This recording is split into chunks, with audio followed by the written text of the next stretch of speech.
Good morning, everybody, and welcome to our webinar of this morning.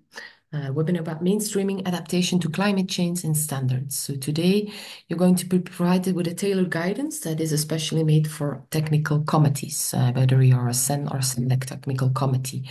We would kindly like to ask you to include your committee number or topic in your name so we know what committee you are representing.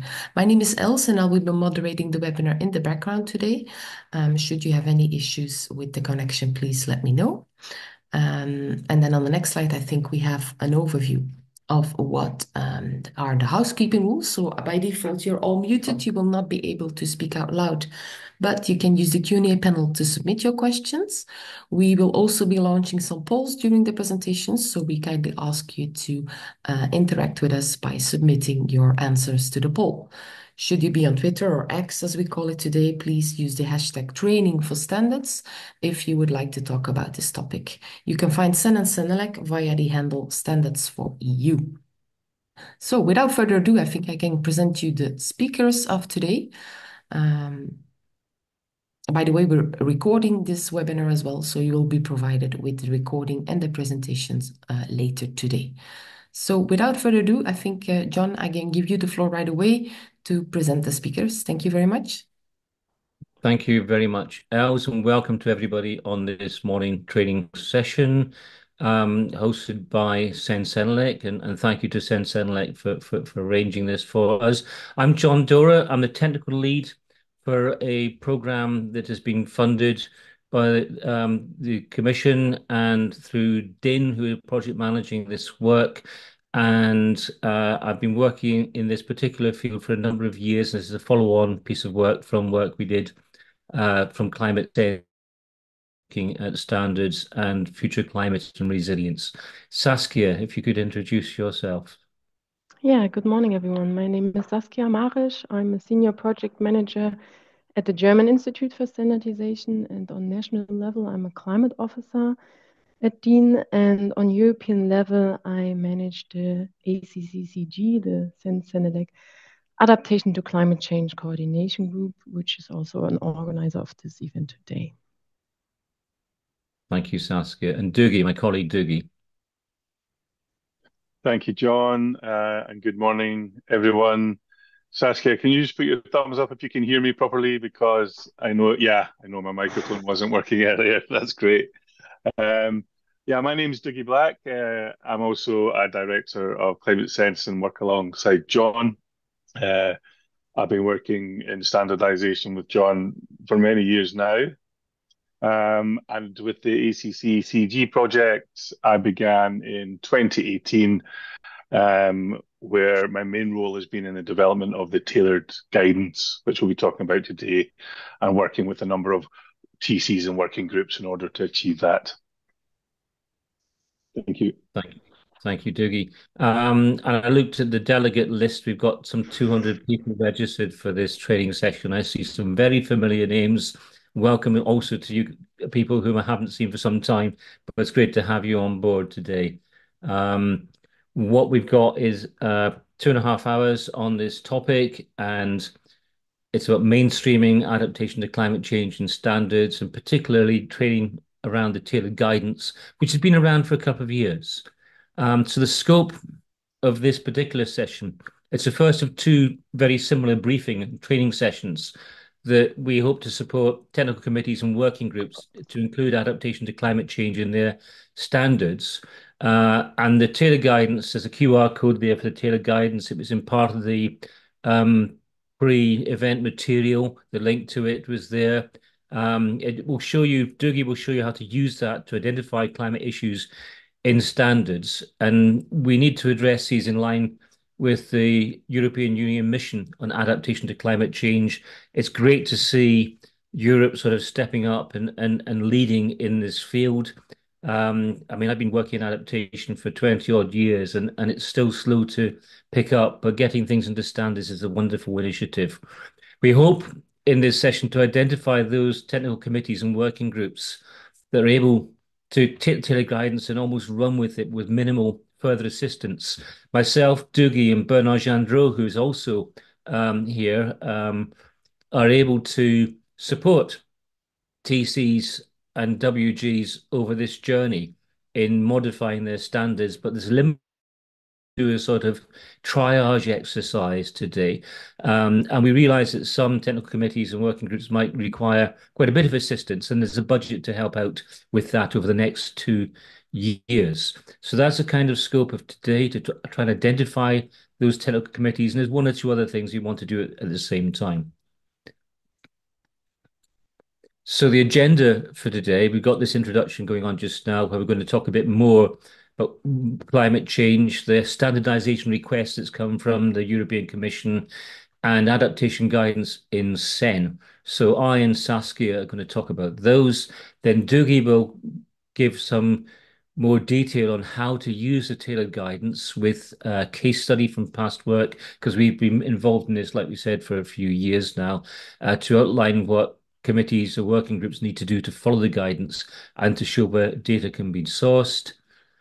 Then we'll have a short break, 10 minutes, and then we'll go through. We had planned to have a set of breakout sessions, but there's so many people.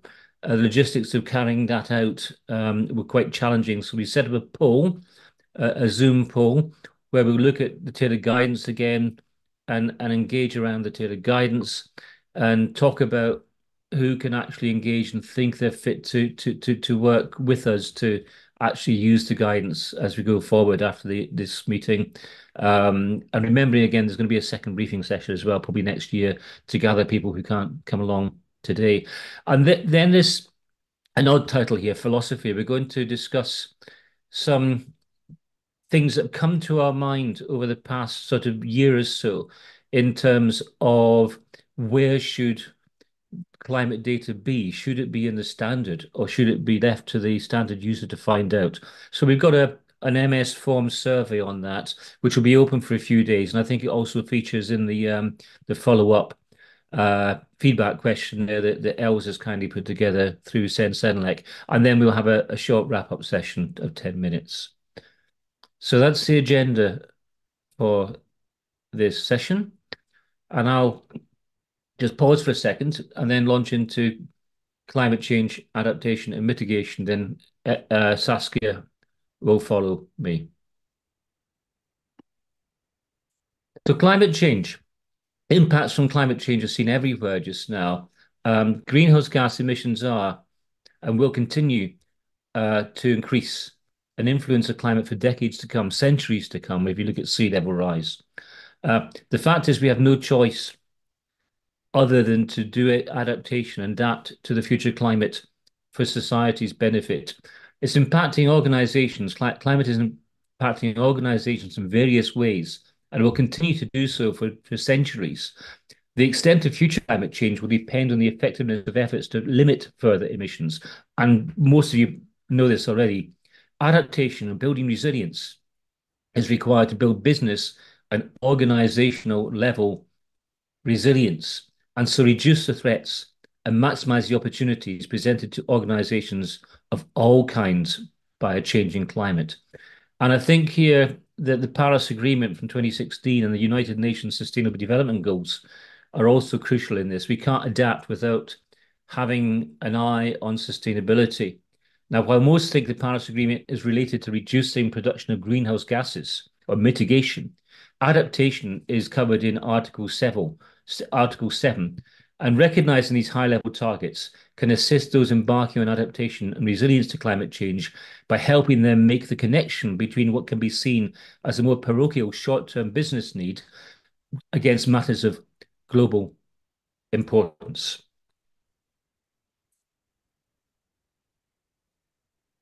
And it's important, I think, as well, even though we've been looking at adaptation for quite a long time, to distinguish between adaptation and mitigation for a number of reasons. Mitigation as a topic and a theme and a set of activities has been around for decades. Adaptation is not an option. It's been around for a few years as a concept, and it's just picking up now because people are realizing that with the extreme weather events we're having around the globe, things are becoming a bit more challenging to for society to function. Society is recognizing and understanding the urgency of adaptation more so than 5. And it's very context specific when it comes to activities involved in adaptation planning. Mitigation, in many ways, is measuring greenhouse gas emissions and greenhouse gas equivalent emissions. Adaptation is actually context specific within a sector and across sectors. I'm thinking agriculture as an example, transport and energy adaptation have decisions that are very organisation specific. How we respond is something that is taxing governments, organizations all over the world. Organizings realizing they need to become resilient to the future climate. Major impacts are coming on products, activities, and service hitting the bottom line. Greenhouse gas mitigation efforts have helped push climate action up the agenda, such as the TCFD initiatives and now the IFRS rules that have come out about finance and declaring activities' impact on climate.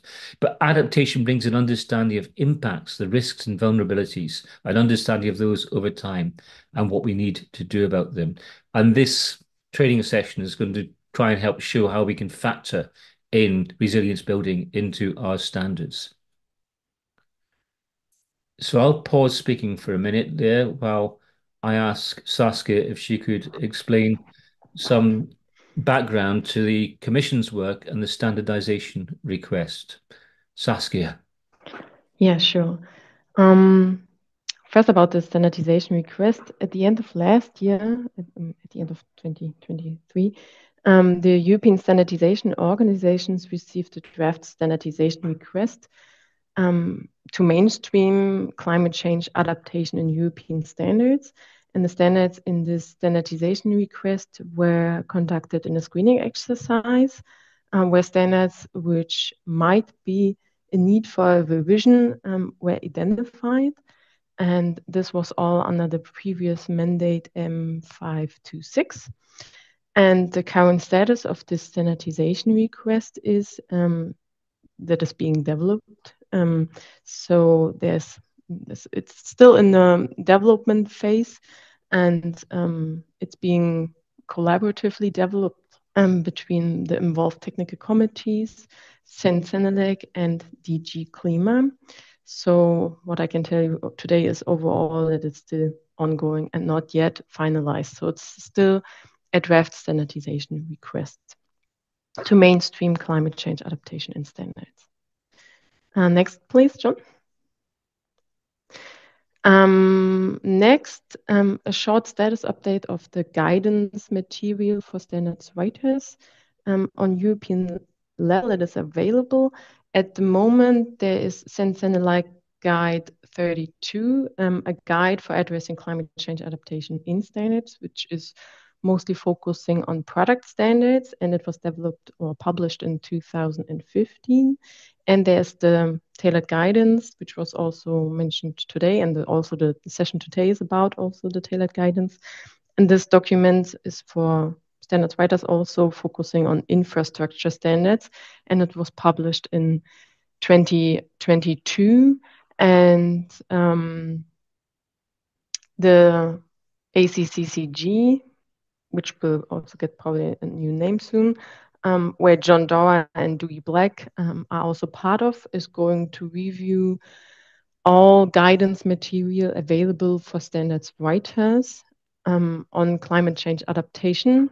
And we will have a look at both documents, at the guide 32 and also the tailored guidance, and see what we can do to maybe merge those documents or update them, to give the standards writers tools, solutions, material to support them in the in writing standards also. We were also working on the technical report for standards users on the inclusion of climate data in infrastructure standards, and we will have a workshop in Brussels on November 12th, where we would like to invite interested parties. You can find the information on this link here, and I will also share it in the chat. This session is on the collaboration between standards users, writers, and data providers to foster long-term climate resilience. And I think I forgot to mention also the title of the technical report, or the focus of the technical report that we are initiating, that's on the inclusion of climate data in infrastructure standards. And that would be it from my side for now. Thank you, Saskia. I will now hand over in a second to Dougie Black, who's going to present on the tailored guidance, a 45-minute session, and covering how we drafted the guidance, outline what committees and working groups need to do to follow the guidance, show where data can be sourced, and to bring up a case study from previous work. So if I hand over to Dougie, if I stop sharing and ask Dougie to pick up on the next slide, you can enjoy listening to somebody else for a bit. Thank you. Thanks, John. Yeah, and you'll be enjoying listening to me for 45 minutes, John says, but I'm going to try and cut that a little bit shorter, try and keep the tea break for the right time. But like as John says, I'm going to do a presentation on what's in the tailored guidance. I'm trying to share my screen. If you give me a second, I'll get my screen up and then I'll continue talking. That's not the view we want. Oh, okay. That's still not the view we want. No, I think that is. Can somebody, Saskia, I can still see you. You got your thumbs up. Great, thank you. Okay, so first of all, I'm going to go through a presentation on how the tailored guidance came about and what's in it, how it gets used, what we'll try to do in order to support TCs and working groups in developing infrastructure standards that embed adaptation with climate change within them. But I'll also going to give a case study after that of an example of it actually happening now. You know, we've worked with 25 working groups in the development of the tailored guidance and in the application of it. But I always see it still very much as a live document. It's needing updated by user experience. So a lot of it was developed working with the working groups and seeing how working groups worked around the topic of adaptation and worked with the topic of adaptation to climate change. And I know that many of you here today, in fact, have been involved in different parts of the process. Some of you may be very familiar with it. Some of you maybe just know it a little bit. But today will be a recap anyway of how we got to where we got to. So those who are familiar with it, it's a good way of reminding us where we were in 2022 when it got published. It's certainly been a good reminder for myself as well. So I am. Why is it not moving on? Okay. There's a QR code here for getting to the guidance. So anybody who wants to go and have a look at it online, please use the QR code that's there. The guidance is pragmatically structured. We'll try to keep it as simple as possible for people to use. John mentioned about how we want it to be used by TCs and working groups with minimal support. But we also recognise that those that are just starting out and have never looked at adaptation before might require different levels of support from organisations who are much more advanced and have maybe been looking at adaptation for a long time. And so the case study that I've used is actually intentionally one that is a working group that has been thinking about adaptation to climate change, but perhaps not in as much depth as the tailored guidance tries to take the working groups through. The guidance, the rationale for developing it is to accelerate the transition to more climate resilience across Europe. John's already introduced that, and Saskia sort of placed it alongside the CEN and CENELEC Guide 32. ISO Guide 84 was also used. So the Guide 32 addresses climate change in sort of all standards and not just in infrastructure standards in particular. And as Saskia says, product standards is the main focus. ISO Guide 84, it has adaptation to climate change, combined with mitigation. And so the difference here with the tailored guidance that we're producing is it's specifically for um, infrastructure standards writers. And it recognizes as well that there's a number of different types of infrastructure standards. You know, there's management standards, there's specification standards, there's terminology standards and so on, all that sit within infrastructure. And so the tailored guidance is intended to spread across all those different types of infrastructure standards. And so we also wanted to make sure that right from the start, we recognize that working groups are the experts on the topics of the infrastructures that they're writing, the infrastructure standards that they're writing. And so the tailored guidance is developed upon a recognition that that's always what we're building this on. So we're not starting from nowhere. We're starting with a bunch of experts who know what the working group is dealing with, and that it's the additionality of adaptation to climate change that becomes the focus. And quite often, because it's infrastructure standards, climate change becomes particularly important because infrastructure notoriously has elements which last a very long time into the future. So it's not just current climatic changes and current weather and extreme events. It's over the life of the piece of infrastructure that's being standardized. What are the changes that might happen? And that is very different, you know, depending on what carbon future we look at and so on. But the events that occur, if you've got a piece of infrastructure that has a design life, say, of 40 years, we can expect significant climatic changes over that period, no matter what carbon future we see. But we also recognize that the design life isn't necessarily the full lifespan of a piece of infrastructure. And so in the tailored guidance, it's sort of trying to unpack some of the language around adaptation to climate change to make sure that it aligns with not just design lives and lifespans and so on, but full life cycle elements from design right through to decommissioning and so on.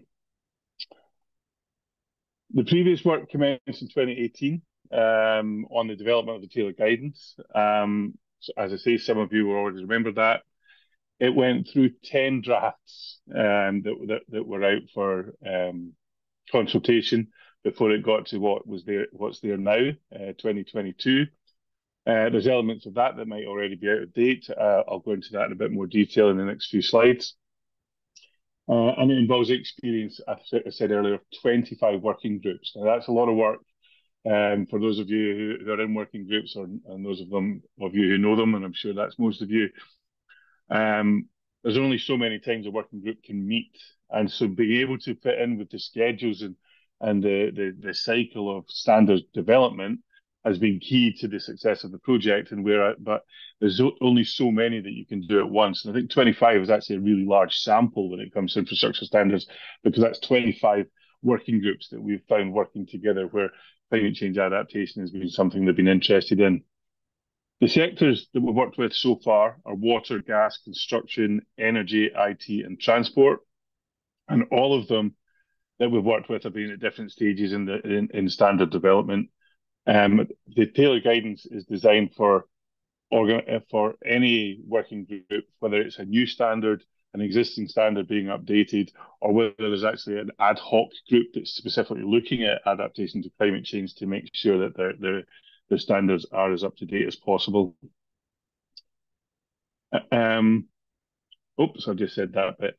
But actually, those trigger points about when a standard might need to be looked at again to make sure it's updated to adaptation, that's becoming more prominent as we see rapid climatic changes taking place. When we started this work, as John was pointing out, adaptation to climate change wasn't something that was necessarily easy to engage with people on. There was a lot of confusion, even between adaptation and mitigation. John was making a very clear point there about what the difference was in his presentation. But that's not the world we live in now. You know, that everybody understands that the climate is changing. We need to adapt to that climate as it changes. and it'll change more into the future.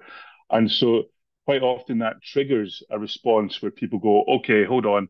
We don't wait for the next cycle of rewriting this. We could potentially be meeting earlier to make sure that adaptation to climate change is in the standard as quick as possible because we need to adapt so quickly. So what we'll come up with is a 4-step process. The tailored guidance itself is 4 steps. The first one of which is to determine the extent to which your technical committee or your working group needs to address climate change adaptation in the standards that you're writing. Not all standards will need to change that much, but some will have to change a lot. And that's why we have this sort of first screening step. Those with long-term lifespans, those with thresholds on temperature, on moisture content or whatever, there are standards that definitely need to be looking at climate change. But if your infrastructure standard is about a small lifetime component, which doesn't have any climatic thresholds, then you might not have to do too much to make sure that you're writing about it properly. But I'll go into detail on each step in the next few slides. The next step, once you've screened whether or not you have to be doing something, is to diagnose what that thing is. So if you've got to respond, then what are the adaptation options and how do you put them into your standard? John was posing the question, to what extent is it the standard user or the standard writer that needs to look into the climate change scenarios? And that's very much down to whatever it is, whichever standard it is you're writing. It's a question that we have to hold all the time. It's the question this project is holding all the time. And even this webinar today, it's, when is it that we need to focus on adaptation to climate change, and when is it okay to continue as we are? And if we have to focus on adaptation to climate change, where and when do we do it? And that's what step 2 is all about. Step 3 is then some guidance about where to go and find information about climate change, how to use that information, how to turn that into the options that are available, and how to embed it in the standard itself.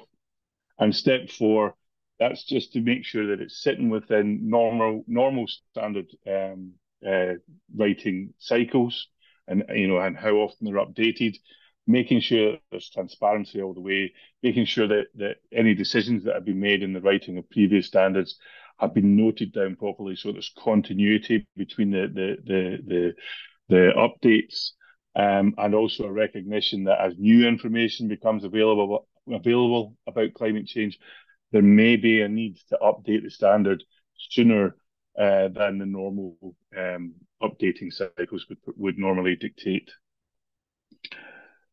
So in step 1, this is the one I was talking about, where it's making sure that you do need to do something on climate change.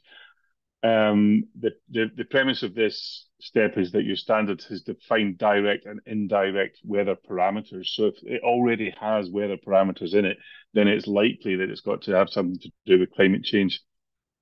I'm just going to show you quickly on this next slide a flow chart. And I don't know how big your screens are, whether you'll be able to read it, but don't worry, I'm just going to talk through this quite quickly.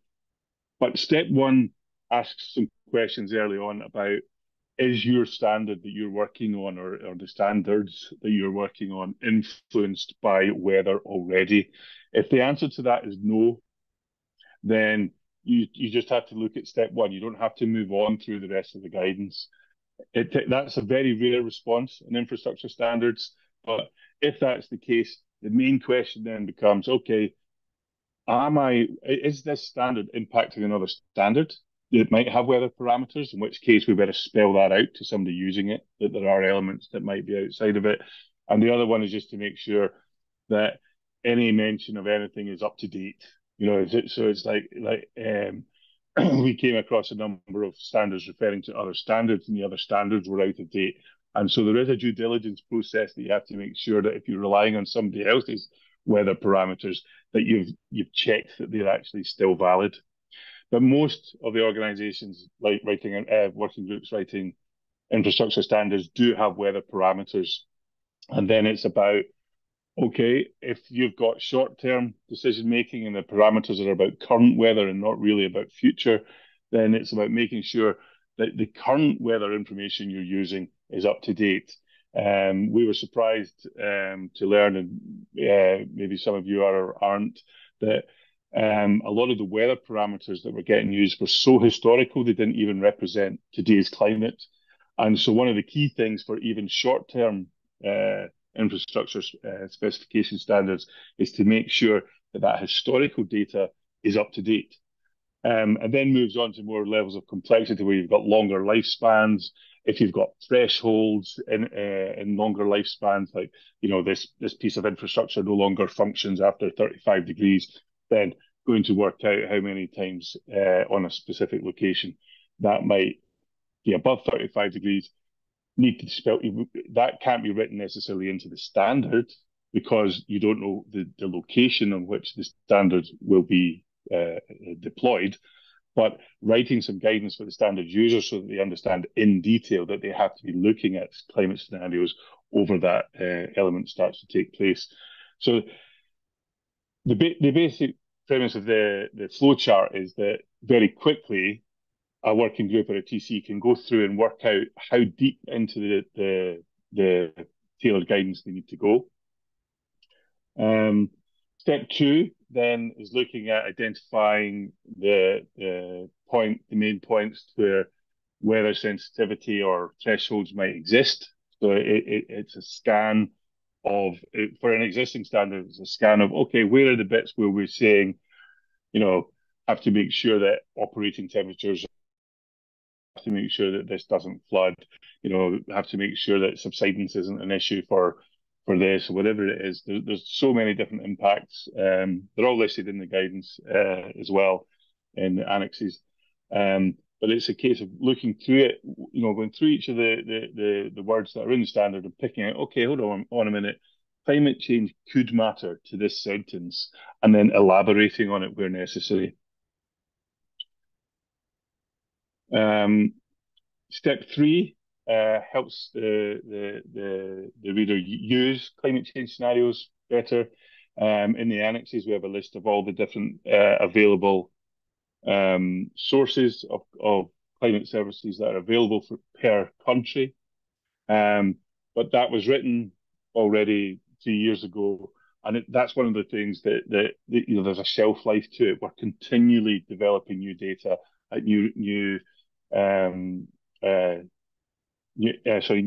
climate scenario data at new resolutions the whole time. So, you know, some bits go out of date very quickly, some links go off as different tools get made and so on. And so one of the challenges that we have in the project is to make sure that when people are using the guidance, they're getting guided towards the most up-to-date and available information that is relevant to them and the users in the area where they're being deployed. And then step four is about transparency and continuity. I already mentioned that that's an incredibly important part. We know from experience, TCs and working groups are often changing the people that are within them. And so there's quite a lengthy decision-making process that takes place when writing standards, that if it's not fully documented for the next standards users to use, or the next time you go back and look at it in a few years' time, then it's often forgotten why decisions were made. Why did you choose to use this set of scenarios? Why did you choose to write this sentence here? You know, why did it reference that other standard, and so on? And so documenting it becomes incredibly important for that level of continuity, because although it's now much more accessible to people as a topic, adaptation to climate change, it's still not necessarily in the culture of writing standards. It's still not in the culture of decision making across Europe and the rest of the world. It's not. A lot of us are beginning to understand more about risk characteristics, and I think the whole world is getting much better at understanding adaptation to climate change risk characteristics. But I don't think that we're all moving on yet to, okay, but what do we do about those risk characteristics and the roles that standards can play in making sure that people do pay attention to that, people do respond. we call it adaptation to climate change, but one of the things that I think is really key is the word adaptation, because whilst you're just measuring risk, you're not actually creating the adaptation. And so part of the whole philosophy of the tailored guidance and its use is that the standard writers, the working groups, the TCs and so on, become proactive about making sure that adaptation to climate change is included where possible and not just reactive to events as they happen. And we can learn a lot from events as they happen, and we mustn't forget that learning is incredibly important when understanding how to update a standard. But being proactive in making sure that we're embedding adaptive approaches so that you know, even if it's in the standard that you don't have to do everything now, but what can we do now that doesn't rule out doing other stuff later, or making something that's much more resilient so that it can survive over the lifespan. They're all decisions that need to be made within the working group and the expertise that are there. And sometimes it even involves commissioning work outside of the group to go and understand some of the bits better. At the end of the guidance, there are a suite of annexes. Annex 1 is about the climate effects that need to be considered. So they're listed in detail, you know, changes to long-term averages. So it's not just about the extreme events. It's also about the sort of longer term shifts in averages in seasonal temperatures and droughts and so on, sea level rise. These are not just individual extreme events. They're things that are slow onset. So we deal with slow onset as well as extreme events, you know, downpours, floods, pluvial flooding, and so on. And so the annex is going to detail helping the user understand what are the climate effects that need to be considered. You know, be it rainfall, droughts, heat waves, high temperature, freeze-thaw cycles, floods, groundwater subsidence, salination, fire. I mean, you know, it's all the things that can happen. And then Annex 2 goes on to look at those impacts.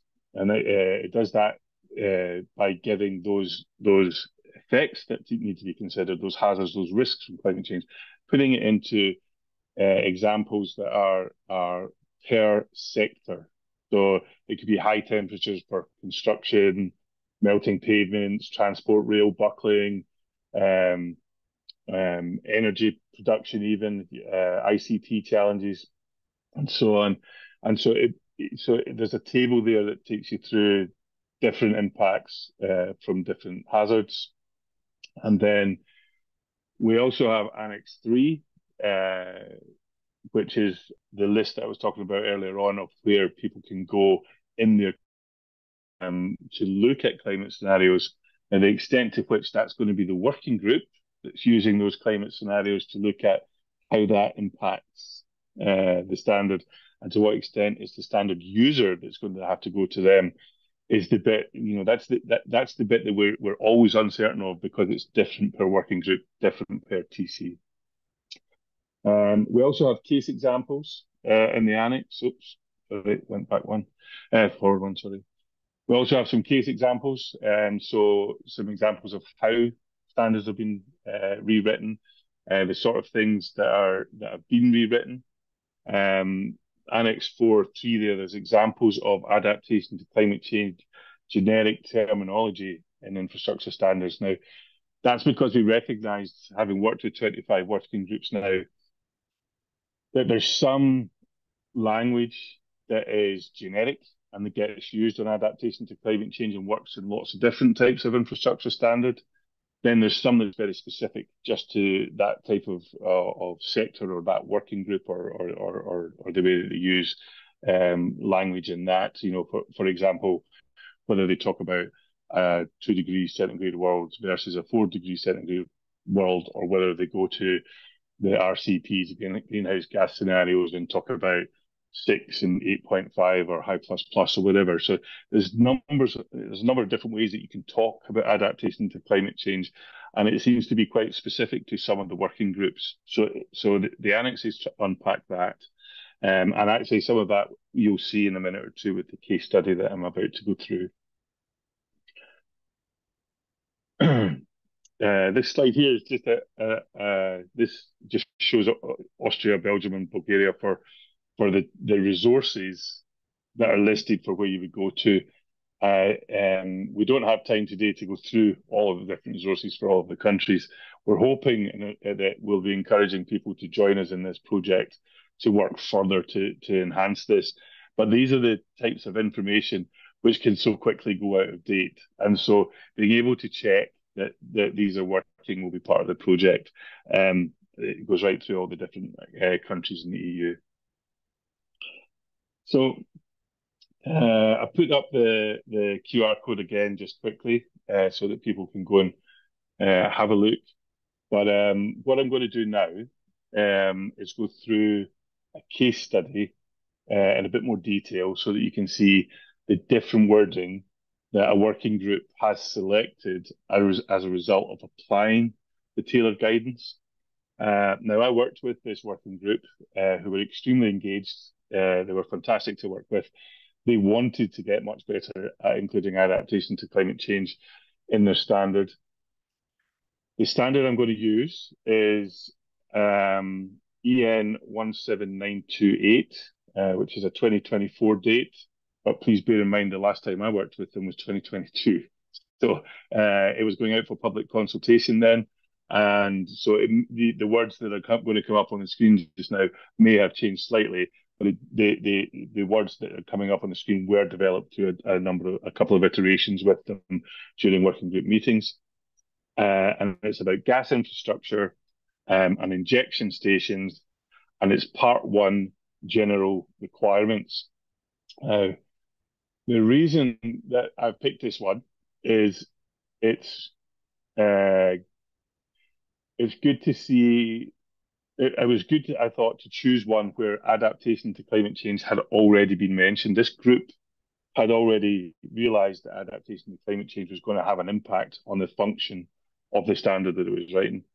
And so there was elements of it already written on adaptation to climate change, but there was an ambition for them to impact that more. That was from the working group, and that's why they invited myself in to work with them. I also chose this one because it was me that was working with them. You know, John's got experience of working with them. Bernard has got experience of working with them as well. It's between us that we've worked with 25 different ones.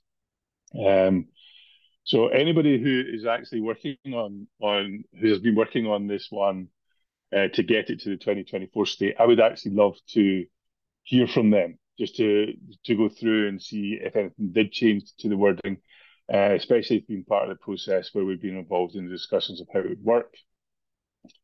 And the other reason for picking this one is it did have some thresholds in it. So there were some points where it said beyond certain temperatures, X or Y wouldn't work. And so it was good for a number of different reasons in picking it.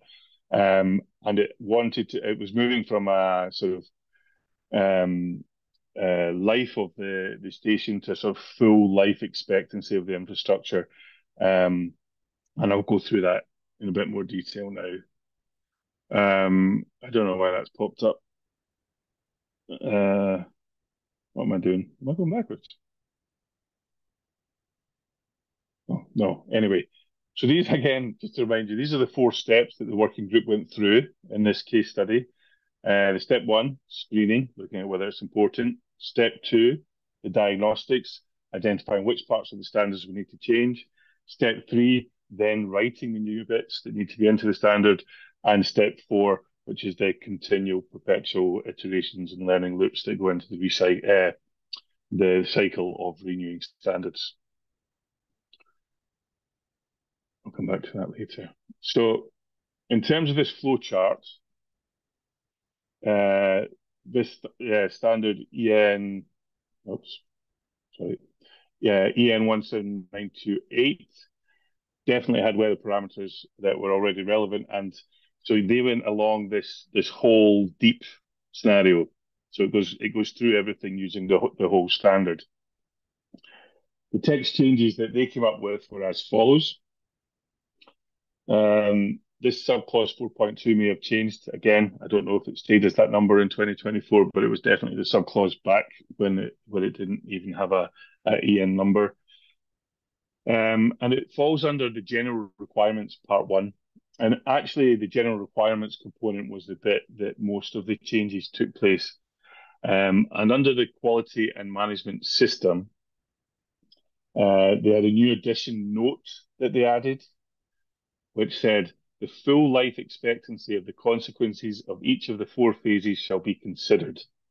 The full life expectancy of a component shall be used to determine the relevant timeframes to be assessing climate change aspects that could affect it. So they're looking at design, construction, testing, commissioning, operation and maintenance, and decommissioning and disposal. And they've got a note below it that they've decided to add saying that the whole life expectancy of all these elements has to consider adaptation to climate change. So that was the first edition very early on in the standard that gets people ready for, okay, adaptation to climate change is going to be an important component that runs through this.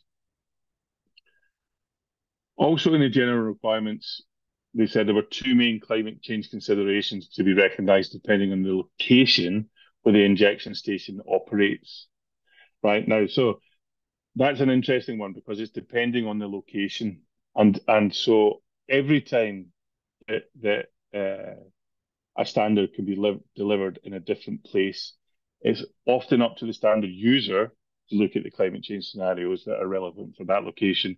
But here in this standard, they are explicitly writing that those, depending on the location, they have to look at extreme weather events, which is the climate change that is likely to bring an increased number and increased intensity of weather events, the heat waves, the high temperatures, the floods, droughts, and so on.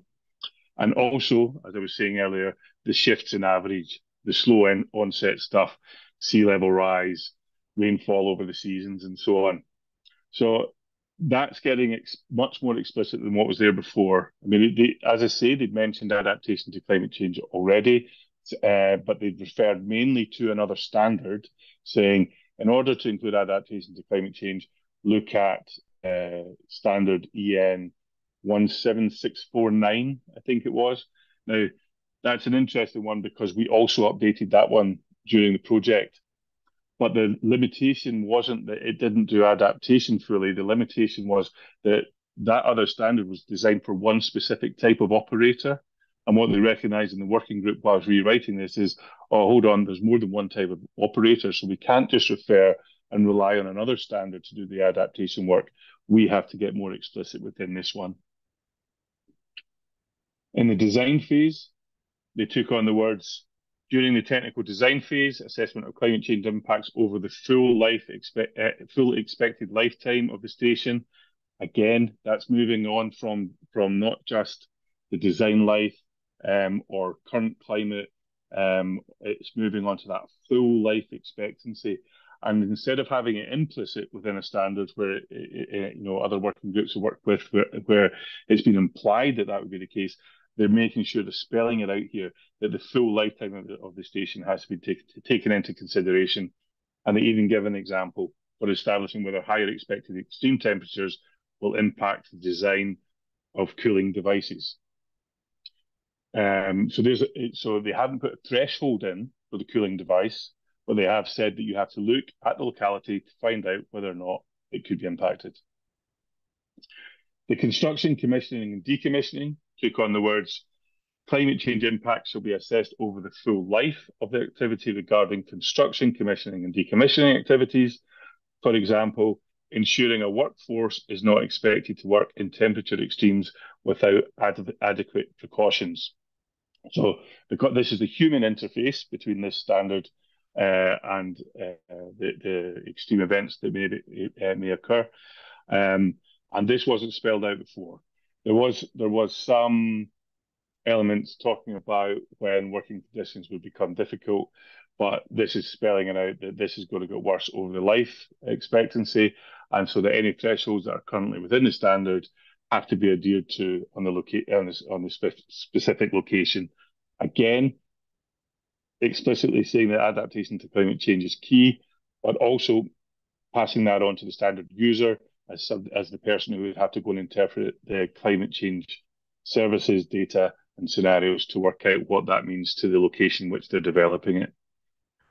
And the same for operation and maintenance, where the words were changed to maintenance checks and updating activities shall be carried out according to national rules and according to the maintenance strategy of the TSO, DSO. I've forgotten exactly what they are, but they're the station operators. I can't remember what the T and D is for. My apologies. But as well as exceptional checks following extreme weather events that could potentially compromise the function of the injection station, activities shall ascertain whether the station has been compromised and identify and take remedial action. So that's looking also, so that's saying, okay, what is adaptation to climate change doing over the operation and maintenance of it, and making sure you're capturing the learning from that to put it back through into future cycles where thresholds may be noticed that could be applied in different scenarios into the future. And then it said, operation and maintenance activities shall include changing site characteristics due to extreme weather events being experienced, including how these may change due to climatic changes over the expected full life of the station. So it's not just that reactionary, it's becoming proactive. Physical accessibility of the injection station, functionality of the injection station, integrity of the injection station, and ensure that repairs are capable of withstanding changing site characteristics due to climate change over the full expected life of the repair. That takes in other impacts. Again, it's usually left up to the standard users to make sure that they understand what those impacts would be for the location they're at. But much more explicit guidance coming through in the standard to make sure that that happens. And then finally, just some other words. There was a number of different small tweaks that were used throughout the standard. Gas cooling system. They had to look to see if the capacity impact by climate change over the full life expectancy was there. This was left for localized interpretation. Referenced again EN 17649, which is the one that contained the adaptation to climate change, and the current and future climatic influences that are within that. So again, different points in the standard, they're making sure that this is being explicit, not implicit, and that somebody has to take responsibility. And that was the big shift as well in the writing of this one, is it wasn't just go and look at another standard. It was in this standard, you will be responsible for the delivery of adaptation to climate change. So I'm running out of time just now because we're heading to a tea break, but just quickly, and we'll be going into discussion after that. That's when we'll use the poll questions. We'll have time for a Q&A about where the tailored guidance is at before that as well. But just to finish on this slide, there is a number of common changes that are taking place. I was mentioning that earlier. A number of the language use that's changed has been documented in the tailored guidance in the annexes as well. But there's been a big shift from talking about current weather to future climate going on in each of the working groups. And that current weather, we don't forget, we're talking originally about making sure that any historical weather data is actually up to date. It's showing what current climate is doing. The design life has been shifting from just design life into actually full asset cycle. So right through the full asset cycle to decommissioning and so on. That people are looking at medium and high emission scenarios, but like RCP 4.5 and 6, but also 8.5 and high plus plus, like John was talking about earlier. So people aren't just taking the middle of the road anymore. The instinct when people first started doing adaptation to climate change was to look at the middle of the road scenario, but knowing what is going on, what's potentially possible, is helping guide people. You plan in detail maybe for a middle scenario, but you assess what it would be like for a high case scenario, and you understand what is possible for a high plus plus. But others like the language more of a 2-degree world and a 4-degree world, and it's the same thing. 2-degree world, perhaps plan in detail. We're definitely heading into that. That's all the 1.5 Paris Agreement targets and so on. We're exceeding them already. Human behaviour is not getting a grip to it. So planning in detail to 2 makes sense, depending on lifespans might go on longer where 2 is not nowhere near enough. But also making sure you've got this understanding of the 4 degrees world that it can happen. People talk about 1 in 100-year floods as well. Others prefer it in percentages. A 5% expectancy of a flood in a year. That's actually, some people think, okay, so that's 1 in 20. So if it happens one year, then we've got another 19 without it. That's not how it happens. It's a 1 in 20 every year, which means a 5% chance every single year. And so people's language around that will depend upon what the working group is used to using. Historical weather data has to be up to date. And the thresholds element, this one is key. John will be asking some questions about that later on as well. If there's temperature thresholds, flood thresholds, moisture thresholds, whatever it is, in a standard, and then it is likely to be impacted by climate change. And they're the standards which perhaps have to focus more on looking at the climate change scenarios themselves and working out the implications of what can potentially happen in the writing of the standard.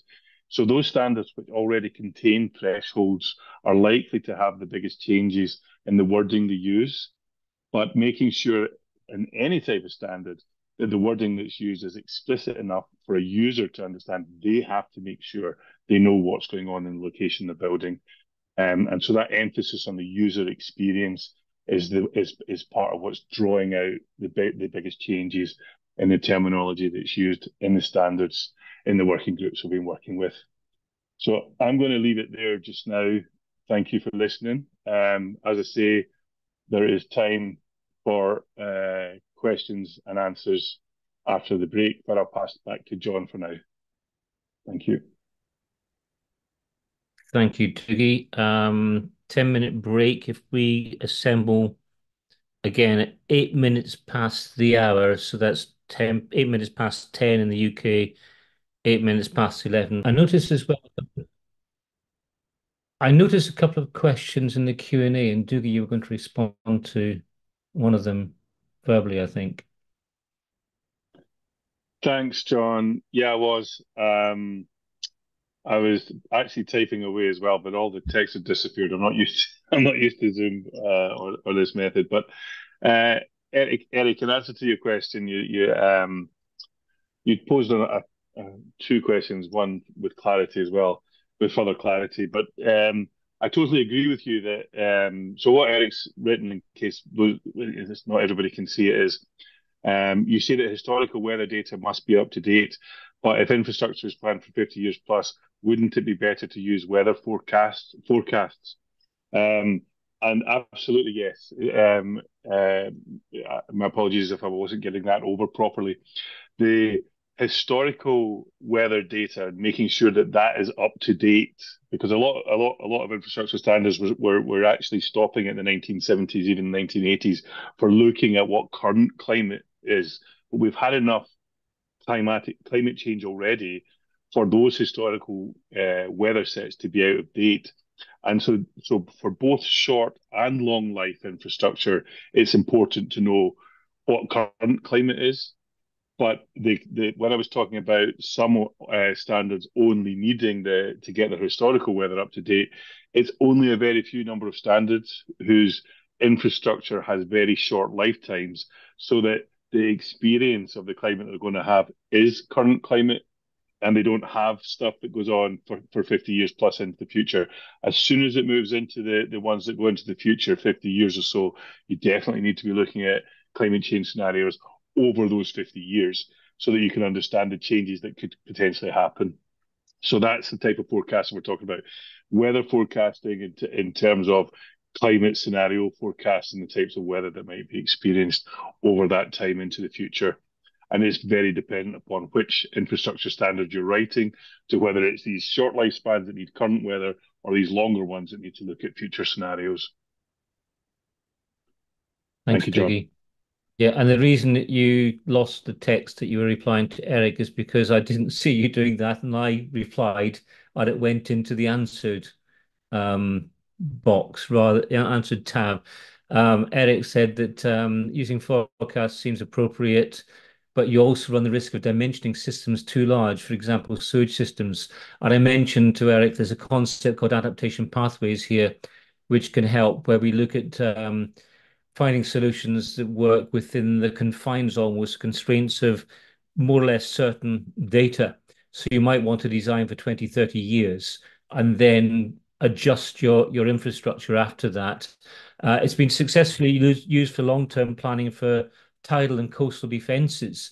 And British standards have actually got a standard on the topic, BS 8631, which I've mentioned in the Q&A, on adaptation pathways. And over the next year, there'll be an adaptation pathway publicly available specification drafted that relates particularly for infrastructure, which, although it's been drafted in the UK, it'll be useful in any region or any country. And I put a link into some words about the concept of using adaptation pathways. I've seen the concept used in many places, Mekong Delta, the Thames tidal defences in the UK, and one or two other places, being developed for coastal and tidal type concepts. But the publicly available specification will have case studies in about a year and a half that will cover some of the things that will help us there. So thank you for that. I think that question is open because Dougie was going to answer it live, but that's fine. Now we can move into the first poll, and Dougie's asking a question. Dougie, hi. Sorry, John. It was just to add to what you were saying about the adaptation pathways element. I hadn't seen the pipeline example. But there is data now. So this is one of the things I was talking about when we're looking at climate change scenarios, and it's difficult to know where to keep everybody up to date with the best place to go is. But if you've got a linear asset like a railway line, a road, a pipeline, electricity lines, power lines, gas infrastructure, whatever, there are ways now of looking at climatic changes across that whole line and understanding where are the points of vulnerability. But again, to what extent is it the standard user that has to go out and calculate that, and to what extent does it have to be written into the infrastructure standard? That's a question I'm going to keep posing all day, I'm afraid. But thank you, John. That's fine, Dougie. That forms the next major section when we're looking at what I call philosophy, which is where we pick up some questions on those two topics, which are quite important. So now we've got a Zoom poll that Els is going to help us with. I've got an introduction, just some thoughts first of all. Not quite yet. I just want to examine the introduction, the liaisons and challenges. One of the things we're trying to do in this 2 years is to establish liaisons with up to 5 technical committees or working groups who need in-depth support from experts. And we're thinking maybe if we can get 5 here, that's great. We've got a second briefing, we might get another 5. But we'd also think that we can do some in-depth support with Dougie, myself, and Bernard, helping going through this process and sourcing data and helping TCs and working groups. And we can also help maybe 1 or 2 technical committees and working groups who need minimal support from us, so we can guide them in a sort of hands-off way. But we got some budget to help liaising with some TCs and WGs to get some in-depth support for them in modifying their standards, understanding this is a long process. So if I just think about the tailored guidance, what we're going to talk about first of all is a tailored guidance, and then we're going to go into this engagement set of questions, which is asking which ones of you might want to help and be supportive and so on. So we can go into that in a bit more detail. That's my thoughts. The first question, the poll's on the screen there. Is the tailored guidance a logical approach to embedding adaptation into infrastructure standards, climate change. So there's a number of questions there, and let's see how that goes. And we've got quite some time available for carrying out these few questions. We've got quite 11 to 12 of them. 13, I think, is what is in my mind.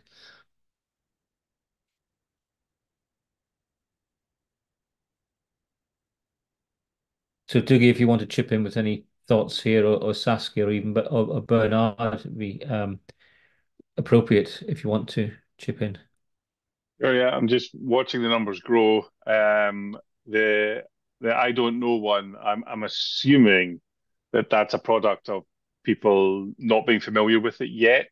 But there is a no there. No, it does not meet the needs of infrastructure standards. If that person's happy to be known, it'd be lovely to know in the chat. Maybe what it is that is not meeting the needs, because that's certainly something we need to address within the project. Um, yes, but it's overly complex. That's another interesting one, because one of the questions we're trying to work out as well is, to what extent does it need an adaptation to climate change expert to join a working group or a TC in order to deliver it? So it's interesting to see that one grow as well. It's nice to see that some people are seeing it as useful. I also wonder that it's covering all the aspects, but I wonder as well, to what extent are they people who are already engaged in the topic? So they themselves may be an expert on adaptation to climate change. Um, but the numbers are still growing. That's just my initial thoughts.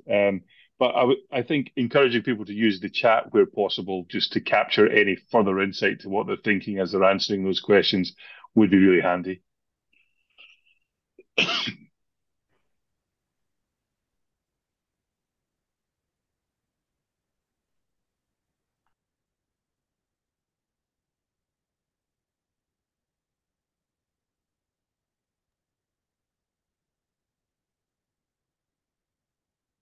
There's a Got about question. 50. There's a question in the Q&A about how many times would you need to upgrade a plant conforming to my recommendation. I think that's on pathways. And I think that would be expert judgment by the people involved, that might be the plant operators and climate experts.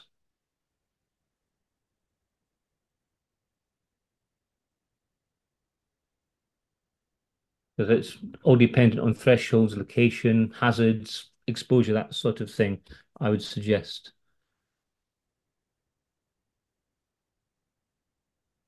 Right, how are we doing? 43 of 81. I think if we move on to the next one, Yeah, I know because this might just get quicker. very quickly. I mean, I think if we can encourage people not to be shy of saying "I don't know," because you might not be familiar with the Taylor guidance at all, you might not be familiar with adaptation at all, but it helps us understand a lot easier where people's energy is for those who have interfaced with the guidance already. Yeah, Sorry, good John. idea. Yeah.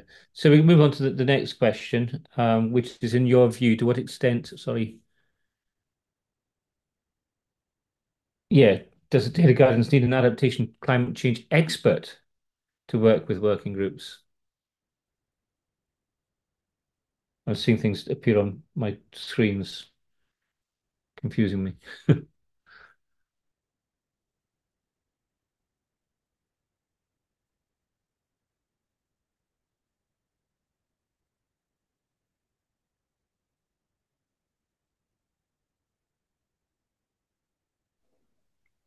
I still see question 1. Oh, mine's moved to 2. Mine's moved to 2 on a different screen. Oh, I've Same moved on it. my side, still moved to 2. Okay.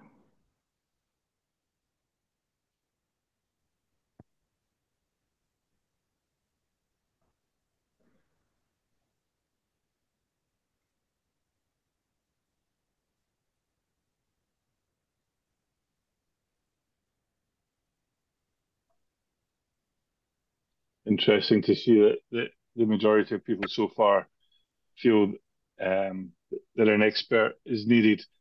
Um, yeah, certainly the ones we've worked with have engaged very well with us. It's interesting to see that people are feel that element is needed. There's so many standards out there. I think John's the one who's done most of the reviews that require updating. I don't know how many experts are out there in the world. So one of the things we are trying to do is get some kind of guidance that can be used without an expert, but at the same time recognizing that maybe people, especially if they're just starting out, do require an expert. It's interesting that the working groups will require support of an adaptation expert, no matter how good the guidance is.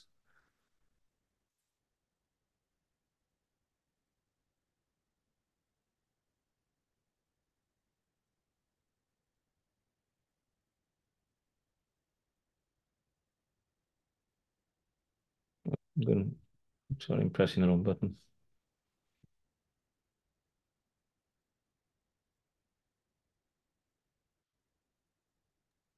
I just realized that I could extend the size of the box to read the full answer. I hadn't realized that. Maybe everybody else knew that, but you can just drag the side of the box along if you can't see the full answer. Yeah, you can click and drag at the bottom or the side. Yeah, we're trying to hide them from you, Dougie. It's all right. I'm thick-skinned. It's good to see that some people think the working groups can find appropriate expertise.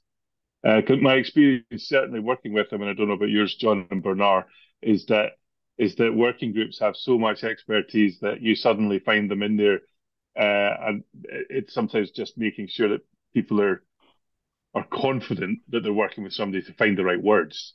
But I've not come across many working groups that don't already have the right words. They just like the support to look through what potentially they could use. Yeah, and like we're saying, we've got some budget to help here. So if we have people that can work within their own networks, that's really great. And we can sense check things and help people. So we've got about 53%. We're coming up to 4 minutes. I think we can move on to the next one. Thank you, Els. This one might take a bit longer because it's got some text possible.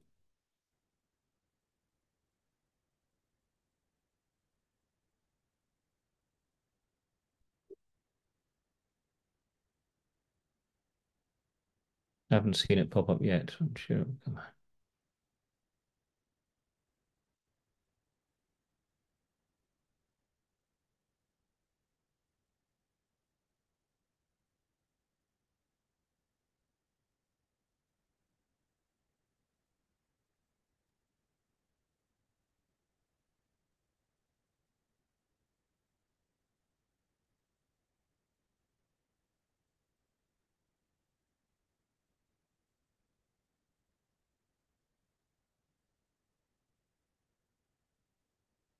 This is an important one for the project and understanding what it is we need to improve.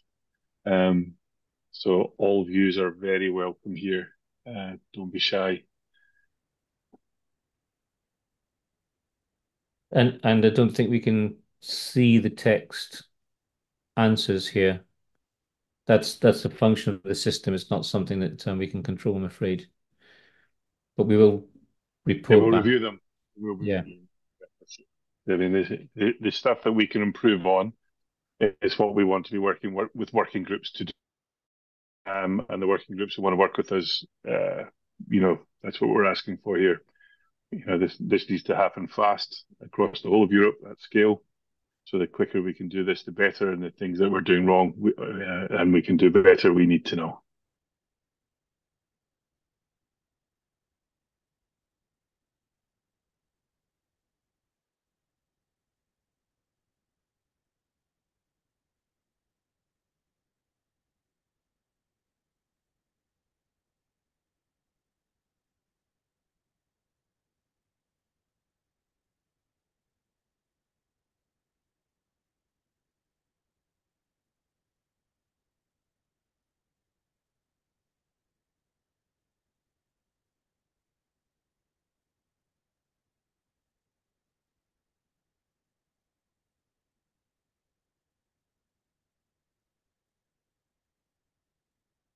I'll give it another half minute, I think.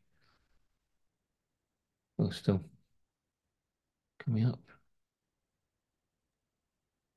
I'm seeing the explanations getting longer, John. So that's encouraging. Yeah.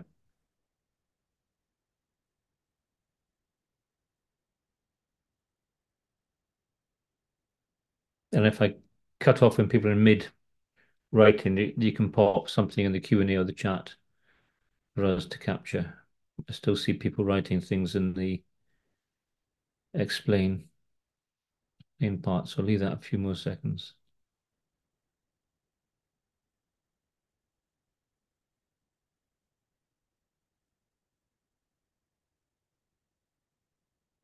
Okay, I'll move on in 10 seconds.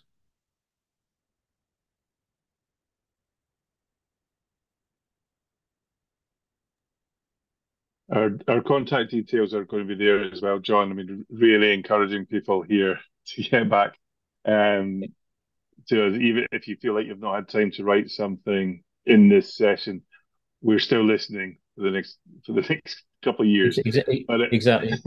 There's a post-event poll as well that Els is going to send out, and the contact details asked for as well as ours in the next engagement part.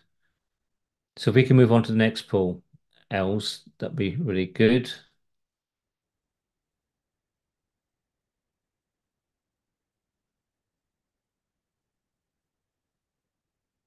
Which is about whether your TC or WG is keen to be part of the project and help update the tailored guidance.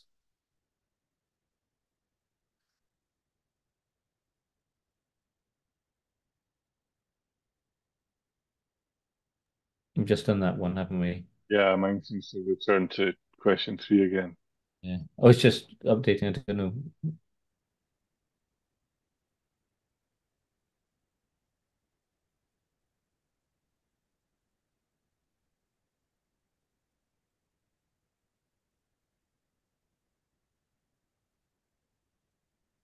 Engagement questions, yes.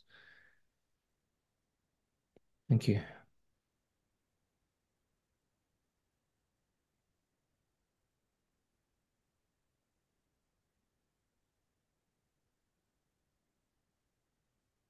This is a series of 11 questions, just to let people know that there's 11 of them to work through, and it's looking at who we can work with and perhaps when we can work with, and any details you can provide on contact details and so on.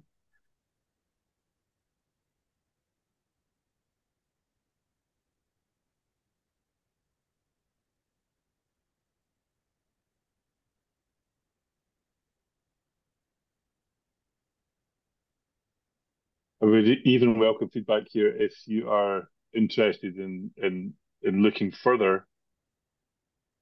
If you're working with a TC and you want to talk to your working groups and you're unsure right now, or you're working at a level where you can engage with other TCs, we'd love to. We need to find routes to the work that can be done. So even if it's just an advisory role that you think you could provide us with, please add some engagement here. Thank you.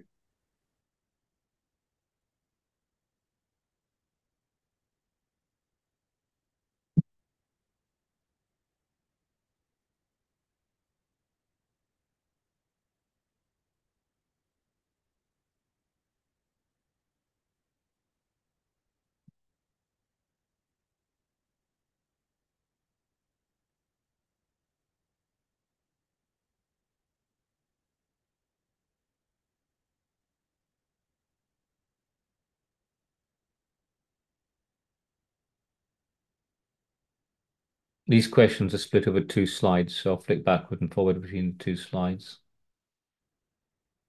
It's all on the same screen for the poll.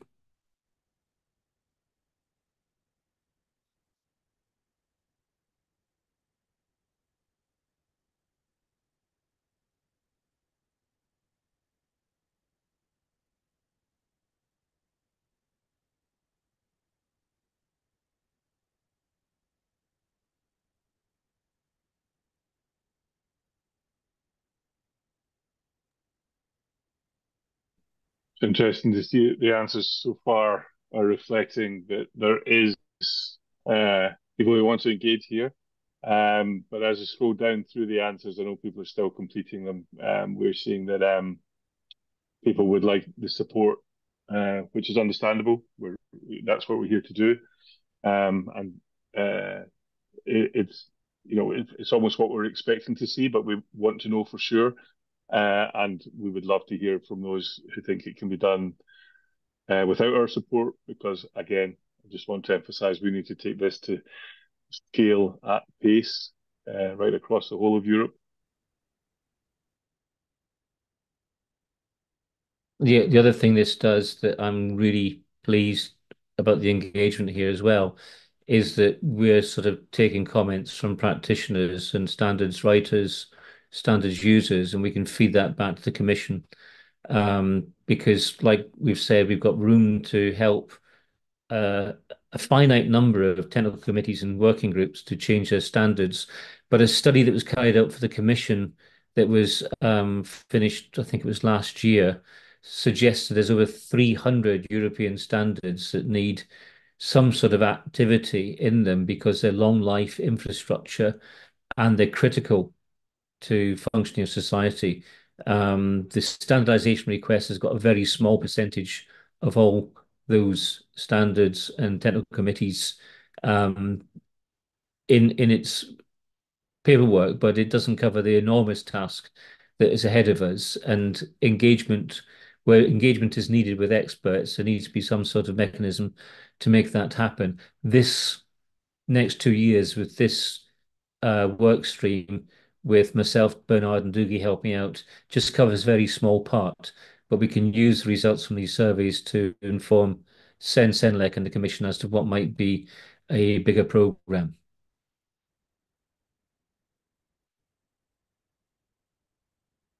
I'll leave this one up for a bit longer because it's quite a long set of questions with quite a lot of text involved.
I'm especially keen to see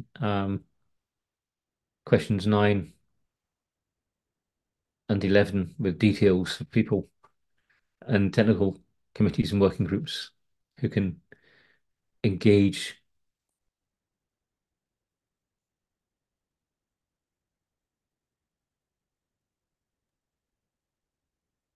Yeah, that's right, John. That's it, and it's great to see that there's different levels that people believe they need different levels of support. So we'd love to have all types in the project so that we can compare the different types of support that are needed. Yeah, and sorry, go on. That was it, John. Thanks. No, we'll pick these up in our review of this training session. Of course, we've got another training session we will arrange next year as well, and hopefully the people who are on this one can spread the word among their own communities that we've got another training session that would be quite useful for others to join in.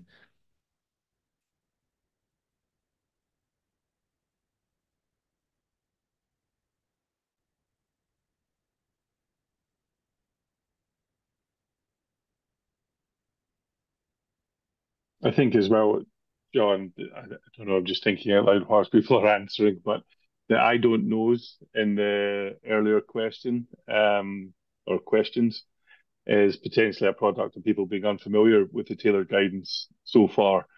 And so, because we're developing a community of practice here over the next couple of years, it would be great for those who are not familiar with it to have a good look at it, because their views are actually really important to us too. So it's not just those that are using it immediately, but those who start to look at it. Yeah, that's good, really good point, Dougie, because we have, I mean, the people have looked at the posts and the organizations who are on this training session, and it's quite an impressive, influential set of participants. I'm really grateful for them coming along because we get some really concrete ideas out of this. I think we can move on to the next part of the presentation. Els, that's I think that's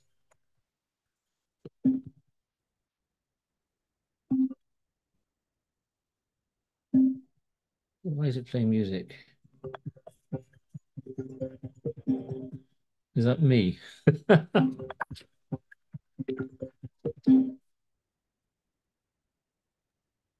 I think that's you, John. Yeah, that's me. Yeah, that was I'd set aside about twice the amount of time for that session, but I hope we've captured everything we need to. The next part is this um, piece on standards needs. Now, this is a philosophical, I think, discussion. There's a QR code there that if you use that, you get an MS Forms survey.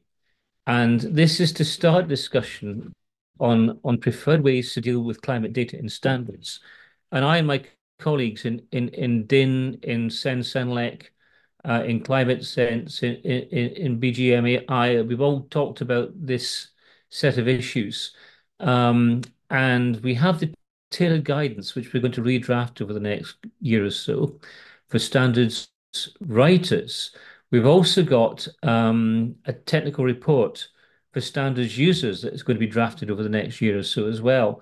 And thinking of the perspectives between people who write standards and people that use standards, and I've worked in both areas in my career, we were wondering whether there's preferred ways to deal with climate data in standards. There's also the workshop that Saskia mentioned on the 12th of November, which looks at a wider community about standardization and climate data. But this set of MS Forms questions, if you use the link, or you can't use the link if you haven't got the files, but if you use the QR code, we have a set of questions similar to what we've just done. And the questions are, do you identify mostly as a standards writer or a standards user? So that will give us an idea as to the perspective that's been given.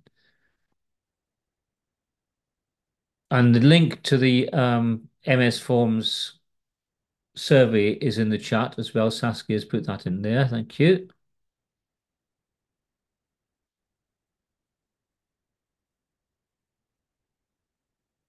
I'll just go through those questions as well. And we've got a question, which sector do you work in? And we've put down energy, transport, information communications, water, waste, and a combination or other. And we're very interested in the infrastructure sectors, as you can imagine. Then the next set of questions are about what the standards you work with or draft, and whether you feel your standards include climate or weather-related parameters. And weather-related or climate parameters could be things like temperature thresholds, soil moisture, deficit, precipitation, rainfall, snow, wind, all these other sorts of weather parameters, frost, snow, ice, thermal impacts, and so on. And the answers can be not at all, rarely, or frequently. And if not at all, then it's not really relevant. So go to the end of the survey. And then the next question is about the long term. Do you think these parameters are affecting the long term serviceability and functionality in your sector or in your field? And long term, we're kind of defining as above 30 years. As a simple yes, no answer. That's one of the criteria we've been using quite a bit in standards development. We talk about long term in ISO standards and adaptation and looking at 20, 30 years ahead. And because uncertainty kicks in after that, and that's why I mentioned in the chat earlier on the adaptation pathway concept, but that's another training session. I won't go into that just now. So once we know that it's something to do with long-term weather, climate, infrastructure issues, we're asking how critical do you think these parameters are to the serviceability and functionality of the long term in your sector of field, low impact, medium impact, or high impact? So long term and criticality.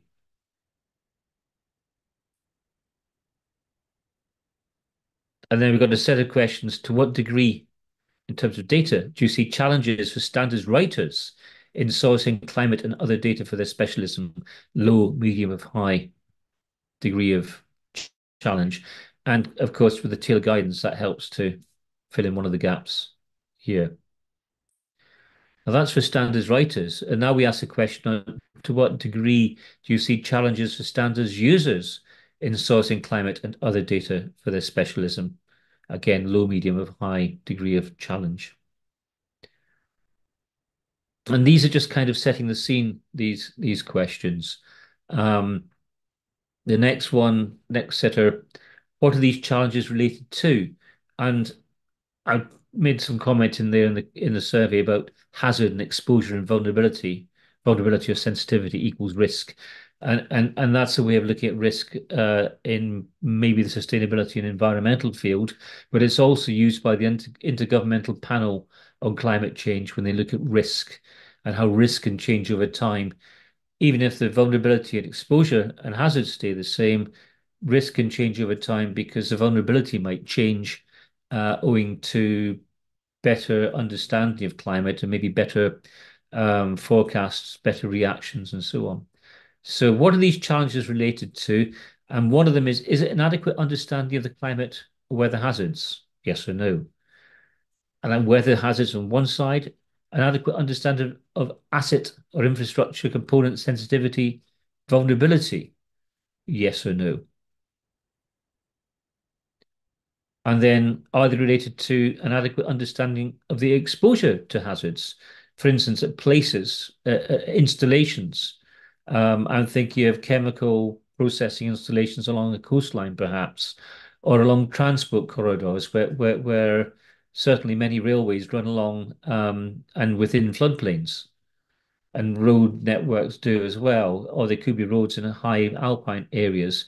So it's understanding of hazards, asset sensitivity, vulnerability, exposure to hazards.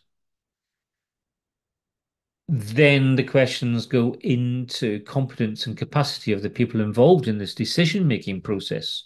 So how much does competence and capacity for understanding climate issues feature? Is it a low, medium, or high impact? Question 12, how much does competence and capacity for understanding asset behavior feature? So you see again the hazards and climate issues and the asset behavior. And then we come into the real nub of this philosophical discussion, the one that Doogie's been kind of mentioning a couple of times. What is your preference for where climate parameters are determined in the standard or to require standards users to source relevant parameters? And that gets into a whole different argument. The example Doogie gave showed a standard in the energy industry that put the onus mainly on standards users to source relevant data. And I think of codes I've used a lot, the structural Eurocodes for, say, wind or snow loading. National standards bodies produce maps for current weather conditions. And that's an area where a lot of research might have to go hand in hand with standards development to produce material in the standard. So it depends on your viewpoint. And this is the philosophical discussion that I was keen on getting some initial thoughts on. And we're going to pick this up again on the 12th of November workshop in person in Brussels. I think Saskia put the link into the chat for. And again, like any form like this, there's a free form text field in the MS forms for any sort of thoughts or comments behind this.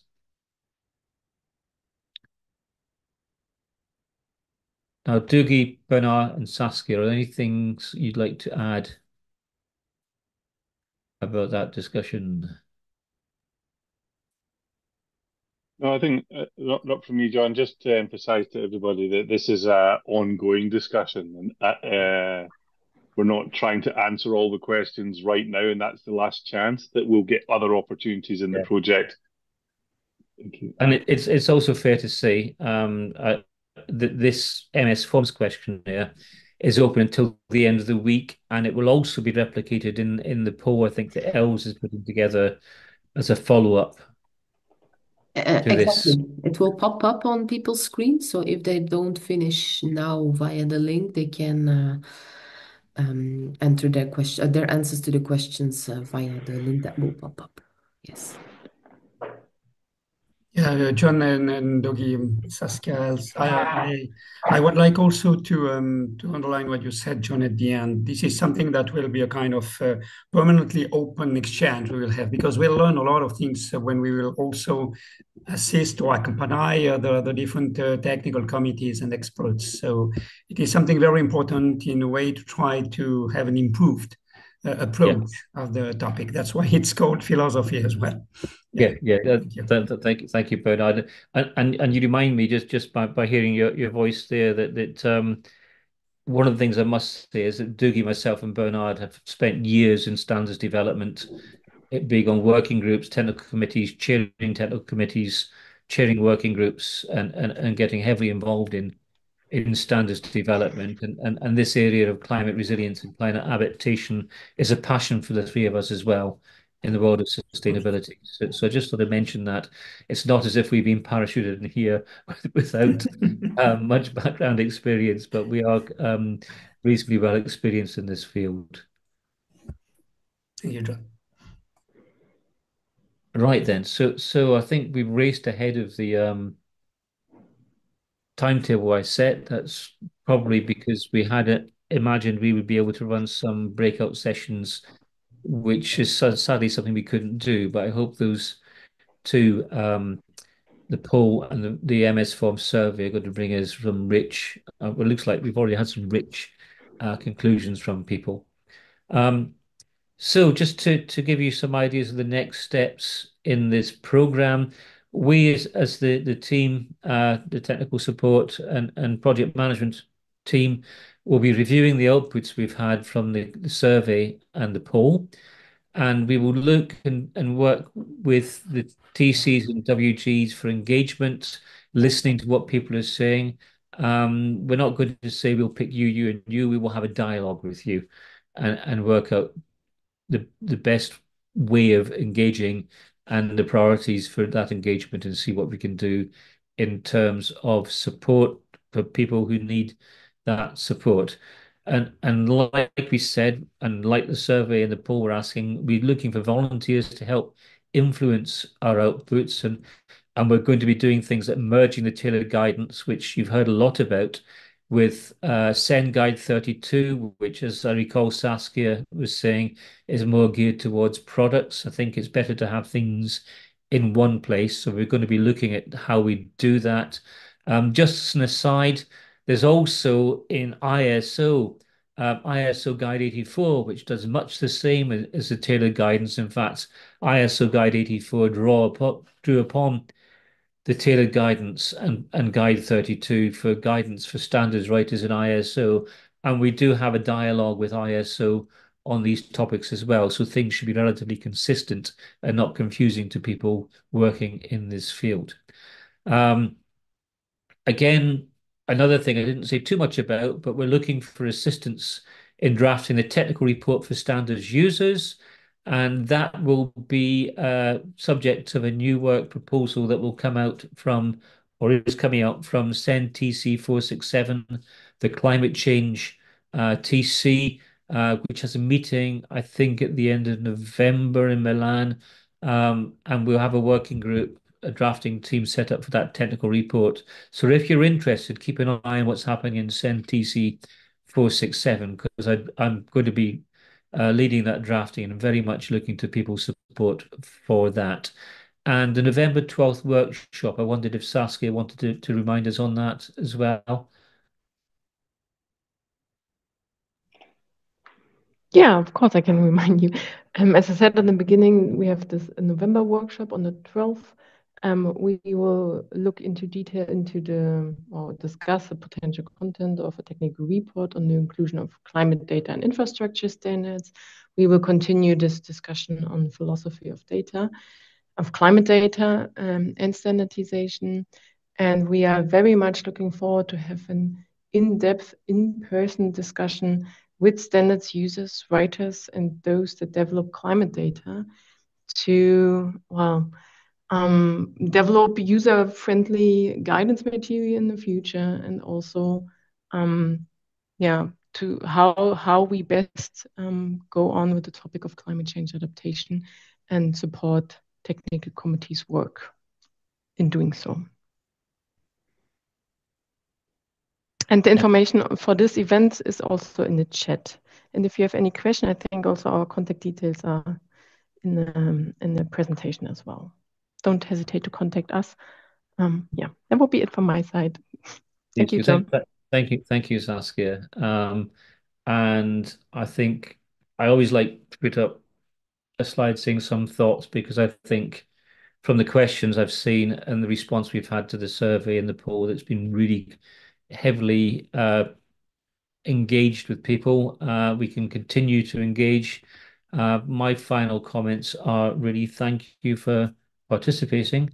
And we have, I'm sure Dougie would say the same, and Saskia would say the same.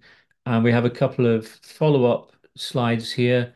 We'll feed back to you, obviously, what we've been doing, maybe a short report, 1 or 2 pages, and we will engage with people over the next few weeks to progress these things. Els, you have a slide here for yourself. Correct. Before we close down, I would like to launch one last poll. It's a feedback poll, so it's asking people how they rate the webinar. It's 3 very short questions just to improve our webinars in the future. So if people can still take 2 minutes of their time to reply to questions, that will be wonderful. Thank you. And just again to say that we will be arranging a similar training session next year, where we will have learned from this one, and it will probably be much better.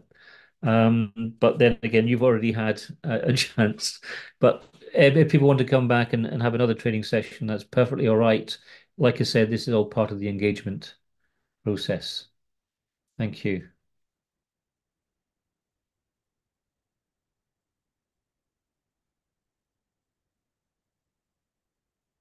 And that poll stays open, Els, does it not?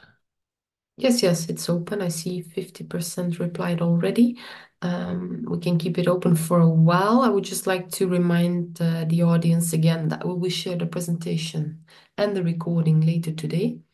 So if they want to look and listen back, they can do so, and they can share also the information with their colleagues, of course, interested in this topic.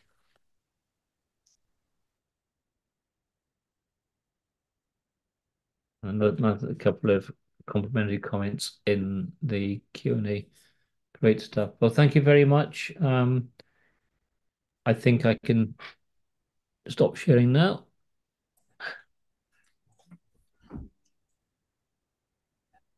And give a thanks to